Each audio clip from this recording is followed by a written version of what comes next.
आज गुरु जी के आशीर्वाद से शब्दवाणी के प्रचार प्रसार में और गुरु की सेवा की भावना से प्रेरित होकर इस चैनल की शुरुआत कर रहे हैं। सद्गुरु जंबेश्वर जी ने शब्दवाणी का जो अपना अनुभव आधारित ज्ञान हमें दिया है, उसे उसी रूप में समझ पाना तो गुरु की कृपा से ही संभव हो सकता है।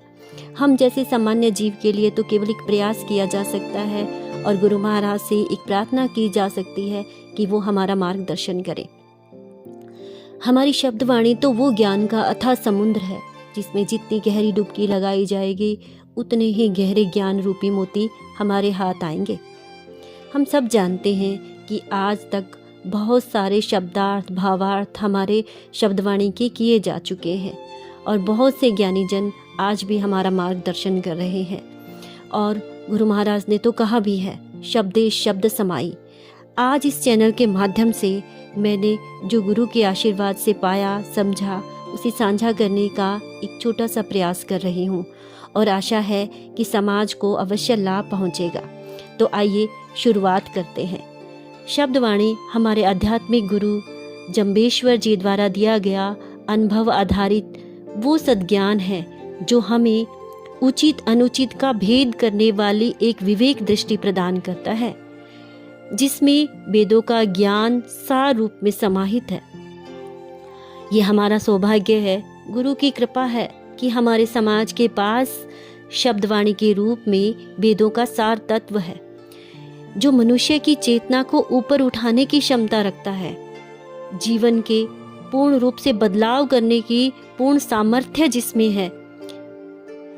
लेकिन हम देख रहे हैं कि समाज में फिर भी दुराचार, अज्ञानता, पाखंड, अंधविश्वास, कर्मकांड कम होने का नाम ही नहीं ले रहे हैं। उसके पीछे एकमात्र कारण केवल यही है कि लोग गुरु को मानते हैं, गुरु की नहीं मानते हैं।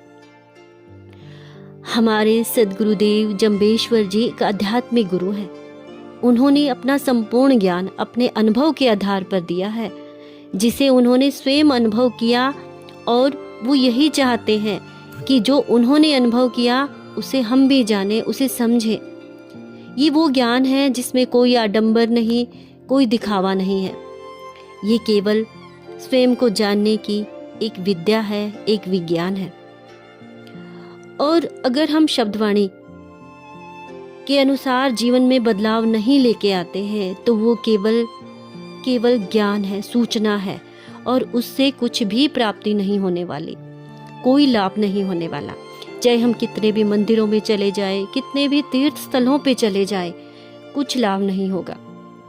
आइए उदाहरण के माध्यम से हम समझते हैं कि हम सब जानते हैं कि दूध में घी होता है, तिल में तेल होता है, लकड़ी के अंदर अग्नि समाहित होती है, लेकिन उसे निकालने के कुछ तरीके होते हैं। और गुरु जी ने अपने मूल स्वरूप को पहचानने के कुछ तरीके हमें शब्दवाणी में दिए हैं। केवल उस विधि को याद करने से काम नहीं चलेगा। अगर केवल विधि को याद करने से दूध से घी नहीं निकलने वाला, तिल से तेल नहीं निकलने वाला, ना ही लकड़ी से अग्नि निकलने वाले, उसके लिए उस विधि को प्रयोग में लाना होगा। उसी प्रकार शब्दवाणी को याद करने से नहीं, बल्कि उसे अपने जीवन में उतारने से काम बनेगा। हमारे जीवन के अंदर बदलाव भी जब हम उसे उतारेंगे अपने जीवन में तभी आएगा। और गुरु महाराज चाहते हैं कि जो बदलाव उन्होंने अनुभव किया वो हम भी करें। और अगर हम नहीं करते हैं तो वो ज्ञान केवल सतह पर तैरता रह जाएगा, उससे कोई लाभ नहीं होगा। गुरु महाराज कहते हैं, ना कुछ अकत कहानी, ना कुछ अमृतवाणी। 1000 ग्रंथ पढ़कर, 1000 वीडियो सुनकर भी मनुष्य अनुभूति के बिना उसी प्रकार है जैसे कि जानते सब कुछ कर कुछ नहीं पाते। इसके लिए आवश्यक है कि जितना ज्ञान का अंश जाना जाए, समझा जाए, उसे जीवन में भी उतारा जाए। अब प्रश्न हमारे सामने ये है कि उससे होगा क्या, क्यों उतारा जाए। सद्गुरुदेव जी अनेकों बार इसका जवाब देते हुए कहते हैं कि अनेक जन्मों के पुण्य कर्मों के उदय के बाद हमें ये रतन काया प्राप्त होती है। रतन काया शोभनते लाभे, पार गिराए जीव तरे। और अपने मूल स्वरूप की पहचान इस रतन काया, इस शरीर द्वारा ही हो सकता है।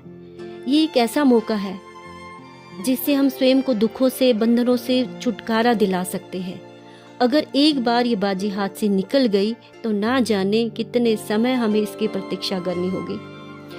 और मनुष्य ही एक ऐसा जीव है, ऐसा प्राणी है जो नर से नारायण बनने की क्षमता रखता है। लेकिन दुर्भाग्य की बात यह है कि जीव अपने को जानने की कोशिश ही नहीं करता है। अपना सारा जीवन दूसरों को समझने में, जानने में लगा देता है और जीवन भी व्यर्थ चला जाता है।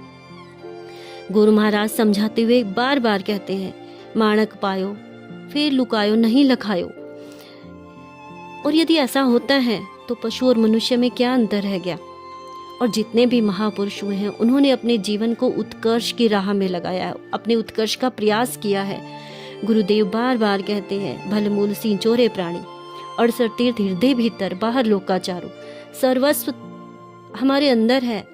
अपना जीवन स्वयं को सुधारने में लगाना होगा, अपनी शक्तियों को जानने में, उसे सही दिशा देने का प्रयास हमें करना होगा।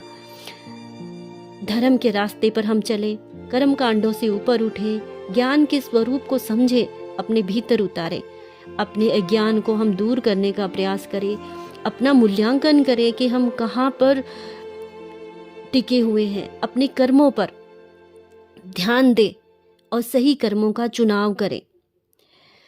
सद्गुरुदेव जंबेश्वर जी तो हर क्षण हर पल हमारा मार्गदर्शन कर रहे हैं। अपनी यात्रा तो हमें स्वयं आरंभ करनी होगी। इसी के साथ मैं आज के अपने विचारों को यही समाप्त करना चाहूँगी। आप सभी का बहुत बहुत धन्यवाद कि आपने ध्यान से सुना। अगर आपका इस विषय में कोई भी सुझाव हो तो वो अवश्य दें, ताकि सकारात्मक पहल के योगदान में कुछ सुधार भी किया जा सके और अधिक उत्साह से इसे आगे भी बढ़ाया जा सके। एक बार फिर से आपका धन्यवाद और गुरु के चरणों में बारंबार प्रणाम।